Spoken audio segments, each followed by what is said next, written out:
और मुझे हिंदू भाइयों से बहुत नाराजगी है। टीवी के सामने टीवी का रिमोट लेके बैठे होते हैं, टीवी में विज्ञापन चल रहा होता है कि कोई पुरुष किसी विशेष कंपनी की अंडरवियर पहनकर छत पर फैशन परेड कर रहा होता है, और कोई बिंदी लगाए हुए हिंदू कन्या उसको देख के इतनी व्याकुल हो जाती है कि उसे उस पुरुष की शिक्षा शिष्टाचार कुछ नहीं दिखाई देता। वो 150 रुपए के कच्छे पर सब कुछ न्यौछावर करने को तैयार हो जाती है।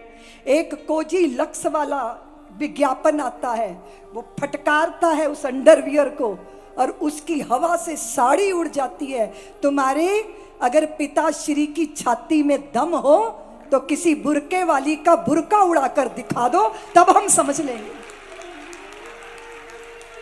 पर यह क्यों हुआ? यह ताली बजाने का विषय है, यह शर्म का विषय है। क्यों स्वीकार करते हो इस बात को? क्या हिंदू समाज के किसी व्यक्ति ने यह कहा उससे कि यह विज्ञापन बंद करो? और तुम बिंदी वाली ही क्यों दिखाओगे? तुम साड़ी पहनी हिंदू स्त्रियों का क्यों दर्शन कराते हो? क्या भारत की देवियां ऐसी हैं? आज राजनीति के क्षेत्र में वो रक्षा का काम हो, वित्त का मंत्रालय हो, वो चाहे किसी भी तरह का कोई कार्य हो, जाज्वल्यमान भूमिका के साथ मेरे भारत की पुत्रियां आसमान में हैं, धरा पर हैं, नेवी में पहुंच गई हैं, बड़े बड़े पदक जीत के ला रही हैं। अगर वो इस तरह की छिछोरी होती तो क्या वो इतिहास रच सकती थी? नहीं है मेरे देश की हिंदू कन्या ऐसी। पर विज्ञापन में तुम उनको जो दिखा रहे हो वो हम बर्दाश्त नहीं करेंगे। क्या तुम्हारे पौरुष पे आँच आती नहीं? क्या तुम्हें दुख नहीं होता? तुम क्यों नहीं बोलते? मुझे बोलो, मुझे उत्तर दो। तुम मौन क्यों रहते हो? किसी साध्वी को क्यों व्यासपीठ पर यह चर्चा करनी पड़े? इस तरह का दुस्साहस जो करता है उसका टेटुआ दबाने की सामर्थ्य जिस दिन समाज में पैदा हो जाएगी उस दिन ये वितंडावाद नष्ट हो जाएगा। ये वितंडावाद है, ये हमारी स्वाभिमान सम्मान के साथ खिलवाड़ है। ये हम नहीं देख सकते, नहीं देखना चाहिए। मैं भारत की देवियों से हमेशा प्रार्थना करती हूँ, देवियों भारत को भारत बना के रखो, और जो आपके सम्मान पर चोट दे उसकी बोलती बंद करने की सामर्थ्य है तुम में, है तुम में। और तुम देखती हो सारे देवताओं को, देखती हो ना, कोई मोर की सवारी करता है, कोई गरुड़ की सवारी करता है, कोई बैल की सवारी करता है, कोई चूहे पे चढ़ा है। पर जब तुम दुर्गा बनकर आरूढ़ होती हो तो सिंह की सवारी करने की सामर्थ्य रखती है। इसलिए हमारे सम्मान पर कोई चोट करे वो हमें स्वीकार। बोलो देवियों, सबको अपनी मर्यादा में रहना चाहिए। तुम पैसा कमाओ, व्यापार करो, विज्ञापन करो, पर विज्ञापन की वस्तु हिंदू स्त्री नहीं है। वो प्रतिष्ठा पाती है, सम्मान पाती है, वस्त्र उतार के नहीं, अपने आंचल को फैला के। और उसकी सामर्थ्य ये है कि अगर त्रिदेव भी आ जाए और कहे मां अनसुईया तेरी छाती का दूध पीना है, तो मां आंखों में आंखें डाल के कहती है जवान नहीं पीते दूध, दूध पीना है तो नन्हे नन्हे बन जाओ। त्रिदेवों को नन्हा बना के छाती का दूध पिलाती है और फिर पालने में सुला देती है।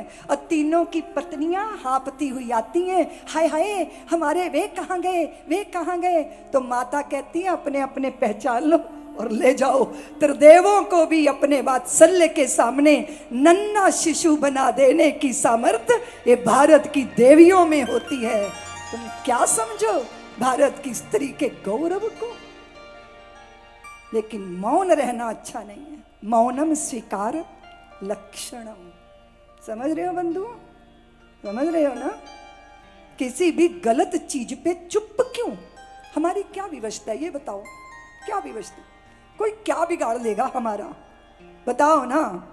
सत्य के पक्षधर बनना जरूरी है ना।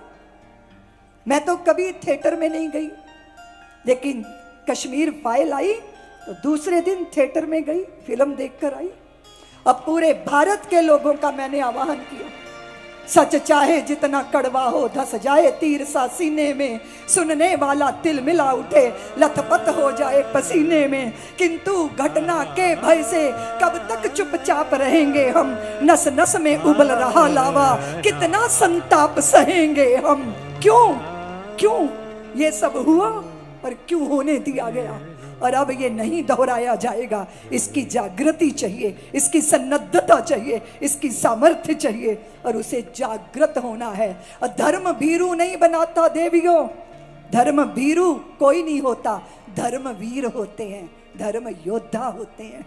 परिस्थिति से लोहा लेने की सामर्थ्य आती है जब हम सत्य को जान जाते हैं, फिर हमें डर नहीं लगता, हम डर को भी डराने में सामर्थ्य हो जाते हैं। यह तो बतलाओ कौन यहाँ है जिसे प्राणों से प्यार नहीं है, मगर जगत में जुड़ा शुरू से मित्र, कहाँ संघार नहीं है। मृत्यु क्या है वस्त्र बदलना, कुछ पल का विश्राम साथियों, जीवन एक अखंड पर्व है, साधारण त्योहार नहीं है। जीना सबसे बड़ी कला है, लेकिन ये एक अटल सत्य है कि मरने से डरने वाले को जीने का अधिकार नहीं। धर्मनिष्ठ व्यक्ति की पहली पहचान है कि वो निर्भय होता है। इसलिए बोलिए, जो बोले सो अभय, सनातन धर्म की जय। हाथ खड़ा करके बोलिए, बोलिए, जो बोले सो अभय, सनातन धर्म की जय। जब धर्म की निष्ठा चित्त में पैदा हुई, तब शेरों के दांत गिनकर गिनती सीखी। किसने? जिसके पुत्र के नाम से भारतवर्ष का नाम है। विकट वासनाओं को देता हुआ चुनौती, रामचरितमानस रचा गया। अद्भुत है, सबसे श्रेष्ठ चीज है इसमें श्री राम, राम की भक्ति, राम के प्रति निष्ठा। हमारे पास इतना अवकाश नहीं कि हम प्रसंगों में बहुत प्रवेश करें, लेकिन प्रथम श्रोता वक्ता बहुत अद्भुत है, याज्ञवल्क और भरद्वाज। भरद्वाज मुनि वसाही प्रयागा। इनमें विशेषता क्या है? जिन्हि राम पद अति अनुरागा। इनके चित्त में श्री राम के प्रति अनुराग है।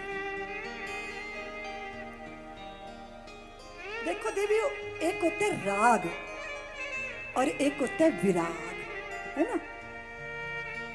राग हो गया, आसक्ति हो गई,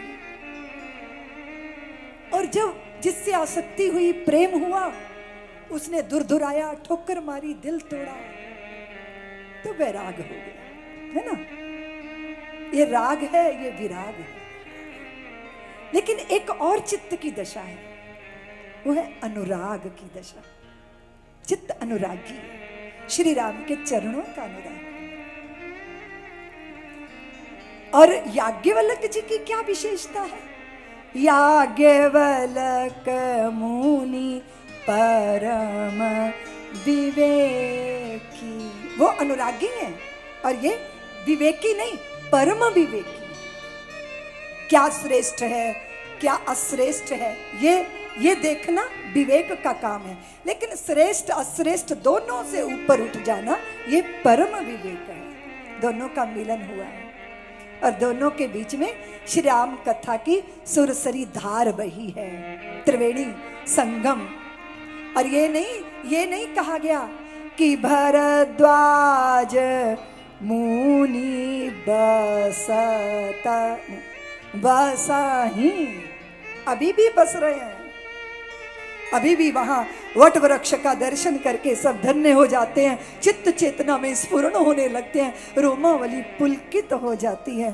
उन्होंने रामचरितमानस के बहुत सारे प्रश्न रखे, उन्हीं प्रश्नों में से निकलकर उन्होंने कहा कि आप मूढ़ की तरह प्रश्न कर रहे हैं। वैसे भी प्रश्न ये था कि राम जी कौन है जो पत्नी के व्याकुलता में गुस्सा हो गए थे और रावण की जो है गोविंदाय नमो नमः कर दी थी वो। और हमने तो सुना है, एक राम दशरथ का बेटा, एक राम घट घट में लेटा, एक राम का सकल पसारा, एक राम सब जग में न्यारा। तो चार चार राम है क्या? नहीं नहीं नहीं भैया, चार है। वही राम दशरथ का बेटा, वही राम घट घट में लेटा, उसी राम का सकल पसारा, वही राम सब जग से न्यारा। तो उन्होंने कहा, आप मूढ़ की तरह बात कर रहे हो, पर आप मूढ़ है नहीं। अब मैं जानता हूं आपके चित्त में बड़ा अनुराग है, विवेक है, लेकिन जब भी कभी प्रश्न करो ना, तो फिर थोड़े बुद्धू बन के ही करना चाहिए ना। ऐसे ही उसमें ये नहीं होना चाहिए कि हम जानते तो सब हैं, बस अब आप आए हो तो पूछ लेते हैं आपसे। तो उसने कहा, देखो मैं आया हूं दीक्षा लेने, पर ये मत समझना कि मैं बेवकूफ हूं। बहुत शास्त्र चाट लिए मैंने, सब कंठस्थ है मुझे। तो गुरुजी ने कहा, फिर इतना सब जानते हो, मुझे तो पता चल जाए कितना जानते हो। बोले तो फिर मैं क्या करूं? बोले लिख के लाओ। बोले अजीब बात करते हो, लिखने में सालों लग जाएंगे। वो बोले कोई बात नहीं, मैं इंतजार कर लूं। इतना मोटा ग्रंथ लिख के लाए। गुरुजी ने कहा, तेरी इंतजार कर रहा था कि तू आएगा, तुझे दीक्षा देनी है, और तू जितना जानता है उतना तू, इतना सारा। बोले इतने दिन में तो मेरी आंखें ना कमजोर हो गई, थोड़ा कम करके लाओ। तो आधा लिख के लाया, तो 6 महीने लग गए। बोले भैया पता नहीं क्या हो गया, आंखों को कौन सा रोग लग गया, जल्दी जल्दी विदा हो रही है, ये भी मेरे लिए ज्यादा है। तो 15 दिन बाद आया, 10 पन्नों पे अपना ज्ञान लिख के लाया।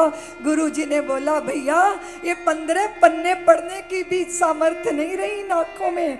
तो फिर आया, 1 पन्ने पे अपना ज्ञान लिख के लाया। वो काली स्याही देखी, गुरुजी बोले काला काला दिख रहा है, ज्यादा नहीं कुछ दिख रहा, भैया कुछ कम करके ला। तो फिर 1 लाइन में लिख के लाया। गुरुजी बोले कि भैया 10 ना पढ़ लेता, अगर 1 पढ़ सकता था। तो अब समझ गया, भीतर गया, कोरा कागज लेके सामने खड़ा हो गया। गुरुदेव उठकर खड़े हो गए, भुजाएं पसार ली, आजा पुत्र बाहों में बंध जा। आज कागज कोरा नहीं हुआ, तेरा चित्त कोरा हो गया है, और कोरे चित्त पर ही मैं अपनी लेखनी चला सकती। कागज कोरा नहीं हुआ, आज तू कोरा हो गया। सब्सक्राइब करें साध्वी ऋतंभरा जी के YouTube चैनल को, और हमारे वीडियोस को सबसे पहले देखने के लिए बेल आइकन को दबाना ना भूलें।